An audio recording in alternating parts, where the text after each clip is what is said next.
या देवी सर्वभूतेषु शक्तिरूपेण संस्थिता नमस्तस्यै नमस्तस्यै नमस्तस्यै नमो नमः। या देवी सर्वभूतेषु शांतिरूपेण संस्थिता नमस्तस्यै नमस्तस्यै नमस्तस्यै नमो नमः। तो आइए आगे के अध्याय का श्रवण करते हैं। कृपया करके श्रवण पूरा कीजिएगा। इस अध्याय में देवी महात्म्य का वर्णन है। देवी द्वारा त्रिदेवों को सृष्टि आदि के कार्यों में नियुक्त करना, आदि शक्ति का गंगा आदि 5 रूपों में विभक्त होना, ब्रह्मा जी के शरीर से मुनि तथा सतरूपा का प्रादुर्भाव, दक्ष की कन्या से सृष्टि का विस्तार, आदि शक्ति द्वारा भगवान शंकर को भार्या रूप में प्राप्त होने का वर प्रदान करना है। श्री महादेव जी बोले, जो शुद्ध शाश्वत और मूल प्रकृति स्वरूपनी जगदम्बा है, वे ही साक्षात ब्रह्मा है और वे ही हमारी देवता भी हैं। जिस प्रकार ये ब्रह्मा, ये विष्णु और स्वयं में शिव इस जगत की उत्पत्ति, पालन और संहार के कार्य में नियुक्त हूँ, उसी प्रकार अनेक ब्रह्मांडों में निवास करने वाली करोड़ों प्राणियों के सृजन, पालन और संहार का विधान करने वाली वे महेश्वरी ही हैं। निराकार रहते हुए वे महादेवी अपनी लीला से देह धारण करती हैं। उन्हीं के द्वारा इस विश्व का सृजन किया जाता है, पालन किया जाता है और अंत में उन्हीं के द्वारा संहार किया जाता है। उनके द्वारा ही यह जगत मोहग्रस्त होता है। प्राचीन काल में वे पूर्ण भागवती ही अपनी लीला से दक्ष कन्या के रूप में, हिमवान की पुत्री के रूप में तथा अपने अंश से विष्णु भार्या लक्ष्मी के रूप में एवं ब्रह्मा की भार्या सावित्री तथा सरस्वती के रूप में प्रकट हुई। नारद जी बोले, देवी यदि आप मुझ पर प्रसन्न हैं और मेरे प्रति आपकी उत्तम प्रीति है तथा नाथ महामते मुझे विस्तार पूर्वक वह सब प्रसंग बताइए जिस प्रकार वे प्राकृतिक रूपा पूर्णा भगवती प्राचीन काल में दक्ष कन्या के रूप में अवतरित हुई और जिस प्रकार भगवान शिव ने उन ब्रह्म स्वरूपनी को पत्नी के रूप में प्राप्त किया, जिस प्रकार वे हिमालय के घर में उन्हें पुत्री होकर उत्पन्न हुई और फिर त्रिनेत्र महादेव ने उन्हें पत्नी के रूप में प्राप्त किया और जिस प्रकार उन्होंने 6 मुखों वाले कार्तिकेय तथा गजानन गणेश इन 2 महान बलशाली और पराक्रमी पुत्र को जन्म दिया। श्री महादेव जी बोले, पहले यह जगत सूर्य, चंद्रमा, तारों, दिन रात, अग्नि, दिशा, शब्द, स्पर्श आदि से तथा अन्य किसी प्रकार के तेज से रहित था। उस समय श्रुति के द्वारा एकमात्र जिनका प्रतिपादन किया जाता है ब्रह्म स्वरूपनी वे भगवती विद्यमान थी। सच्चिदानंद विग्रह वाली वे प्राकृतिक रूपा भगवती शुद्ध ज्ञान से युक्त, नित्य वाणी से परे, निर्वयन योगियों के द्वारा कठिनता से प्राप्त होने वाली, सर्वत्र व्याप्त रहने वाली, उपद्रवों से रहित, नित्यानंद स्वरूपनी तथा सूक्ष्म और गुरुत्व आदि गुणों से परे हैं। उन भगवती की सृष्टि करने की इच्छा हुई। उसी समय रूप रहित होते हुए भी प्राकृतिक स्वरूपनी उन परम्बा ने अपनी इच्छा से शीघ्र ही प्रसन्नता पूर्वक रूप धारण कर लिया।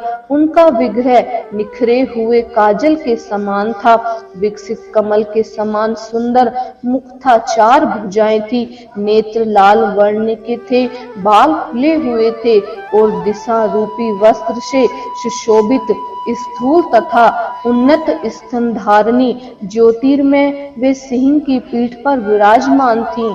तदंतर उन्होंने अपनी इच्छा से अपने रजस, सत्व और तमोगुण के द्वारा शीघ्र ही चैतन्य रहित एक पुरुष की सृष्टि की।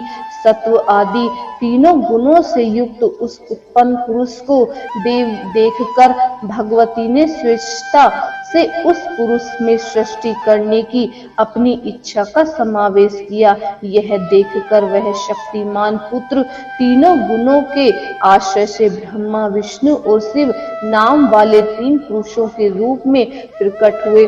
इस पर भी सृष्टि नहीं हो रही है, ऐसा देखकर उन भगवती ने उस पुरुष को जीवात्मा और परमात्मा इन 2 रूपों में विभक्त कर दिया।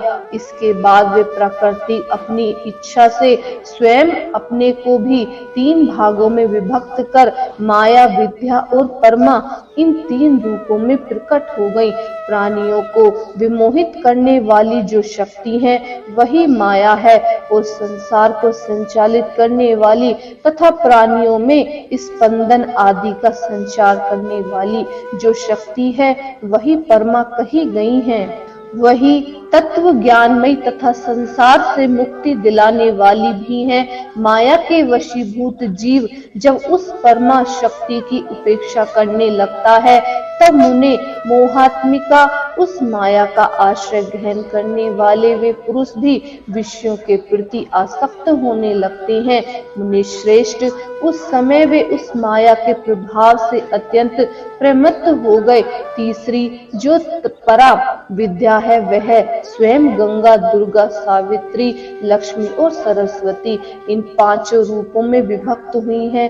उन साक्षात जगत पालनी पूर्णा प्रकृति ने सृष्टि कार्य में ब्रह्मा, विष्णु तथा शिव को अलग अलग नियुक्त करके कहा, मैंने सृष्टि के निमित्त ही आप लोगों को अपनी इच्छा से उत्पन्न किया है, अतएव महाभाग आप लोग वैसा ही कीजिए जैसे मेरी इच्छा है।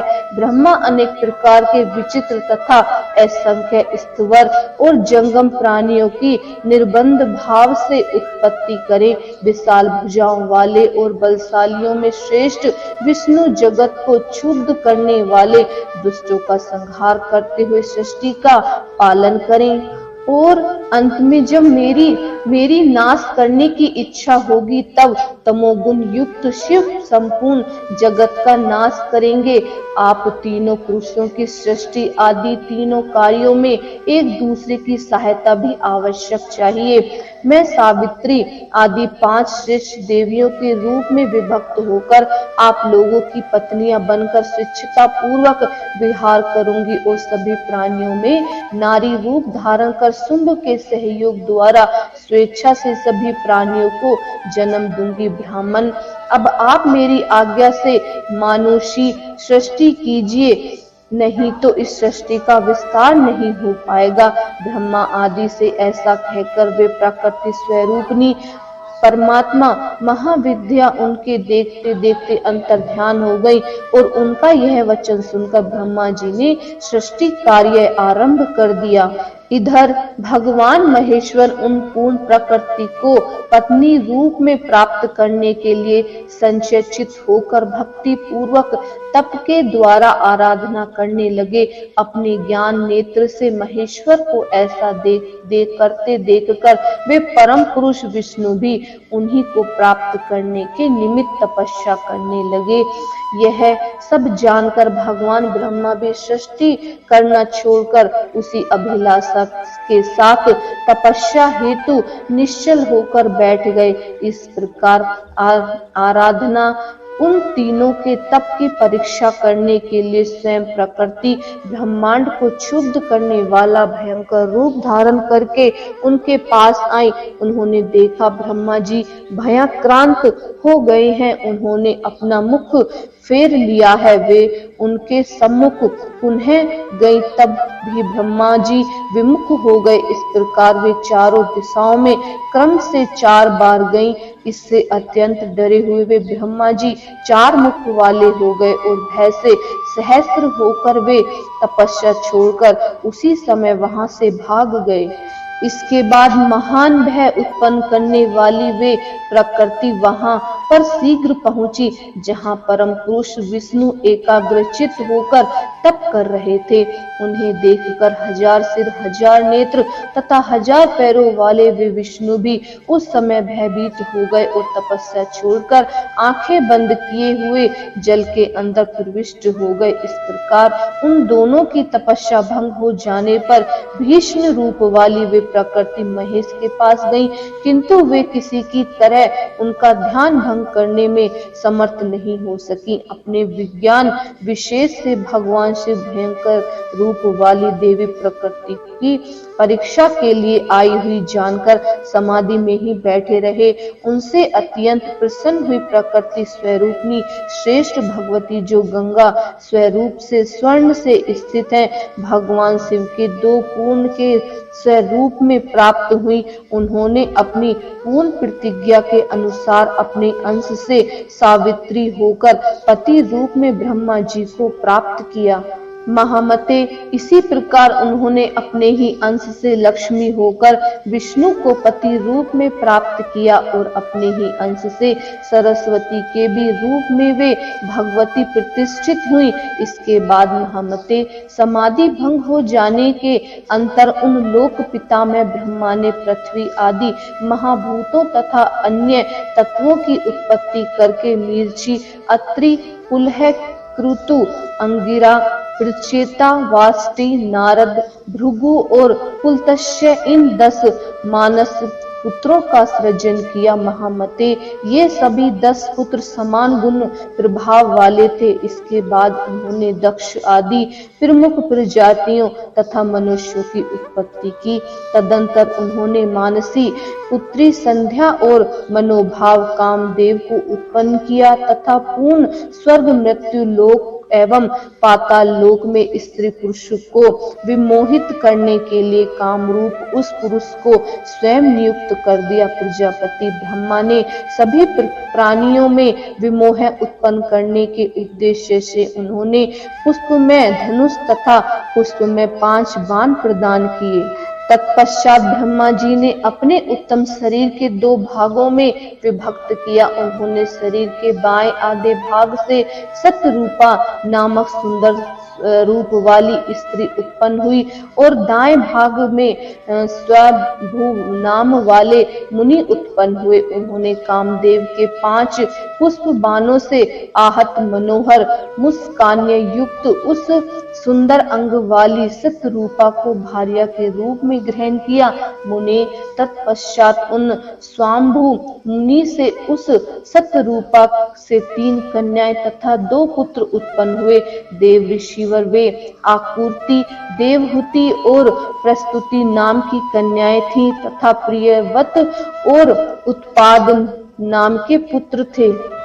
उनके आकुति नामक अपनी पुत्री रुचि प्रजापति को, मध्यमा पुत्री देवहूति ऋषि कर्मद को तथा सुंदर रूपवती तीसरी पुत्री प्रसूति दक्ष प्रजापति को समर्पित कर दी। कर्मद ने देवहूति से अरुंधति आदि 9 पुत्रियां की। वे पुत्रियां विशिष्ट आदि ऋषियों की भार्या हुई। प्रजापति दक्ष की भी 14 कन्याएं हुई। अदिति, दिति, दनु, काष्टा, अरिष्टा, सुरसा, तिमि, मनु, कोदवसा, ताम्रा, विंता, क्रूदा, स्वाहा और भानुमति, ये उन कन्याओं में नाम कहे गए हैं। उन्होंने उनमें से स्वाहा नाम की कन्या अग्नि को और शेष 13 कन्याएं ऋषि कश्यप को प्रदान कर दी। कश्यप ने स्वयं उन पत्नियों से नाना विधि प्रजाएं उत्पन्न की। तब उन प्रजाओं से संपूर्ण जगत व्याप्त हो गया। इस प्रकार भगवान ब्रह्मा ने इस सारे संसार की सृष्टि की। तदंतर देवी प्रकृति ने उन ब्रह्मा से कहा, महामते, द्विजगण तीनों संध्याओं में जिनकी उपासना करते हैं वे सावित्री मेरे अंश से उत्पन्न हुई हैं। वे सरस्वती तथा लक्ष्मी भी मेरे ही अंश से उत्पन्न हुई हैं। जिन्होंने अपनी लीला से तीनों लोकों के पालन करता विष्णु को पति रूप में प्राप्त किया। आप दोनों ब्रह्म तथा विष्णु विषाशक्त हो गए। देव ऋषि उन साक्षात परा प्रकृति को पूर्ण भाव से पत्नी रूप में पाने के लिए अभिलाषा करते हुए भी शिव परम योगी बने रहे। इस प्रकार की तपस्या में रत उन भगवान शिव के परा प्रकृति जगदम्बा ने प्रसन्न होकर दक्ष प्रत्यक्ष रूप में कहा, शंभो, आपका कौन सा अभिष्ट वर है, मुझसे वह मांग लें। आपकी तपस्या पूर्ण उपासना से परम प्रसन्नता को प्राप्त मैं वह वर आपको अवश्य दूंगी। शिव जी बोले, जिसने पूर्ण में 5 श्रेष्ठ नारियां प्रकट हुई थी, आप विशुद्ध प्रकृति ही हम ब्रह्मा विष्णु तथा महेश्वर को प्राप्त होगी। मैं वह वर आपको अवश्य दूंगी। शिव जी बोले, जिनसे पूर्ण में 5 श्रेष्ठ नारियां प्रकट हुई थी, वे आप विशुद्ध प्रकृति ही हैं, हम ब्रह्मा विष्णु तथा महेश्वर को प्राप्त होंगी। उनमें से अपने अंश से सावित्री के रूप में उत्पन्न होकर आप ब्रह्मा जी को प्राप्त हुई और अपने ही अंश से लक्ष्मी एवं सरस्वती होकर विष्णु को प्राप्त हुई। किंतु परमा पूर्ण प्रकृति आप स्वयं अपनी लीला से कहीं जन्म लेकर मुझे प्राप्त होंगी। प्रकृति बोली, दक्ष प्रजापति के यहाँ अपनी माया से उत्पन्न होकर मनोहर शरीर वाली पूर्ण प्रकृति में ही आपकी भार्या बनूंगी। जब दक्ष के यहाँ उनके देहाभिमान से मेरा तथा आपका अनादर होगा, तब अपने माया रूपी अंश से उन्हें विमोहित करके मैं अपने स्थान को चली जाऊंगी महेश्वर। उस समय आपसे मेरा वियोग हो जाएगा और तब आप भी मेरे बिना कहीं भी नहीं ठहर सकेंगे। इस प्रकार हम दोनों के बीच परम प्रीति बनी रहेगी। श्री महादेव जी बोले, मुनि श्रेष्ठ, वे परमेश्वरी प्रकृति महेश्वर से ऐसा कहकर अंतर्ध्यान हो गई और शिव के मन को प्रसन्नता व्याप्त हो गई। इसके आगे का श्रवण हम आगे के अध्याय में करेंगे। बोलो दुर्गा माता की जय।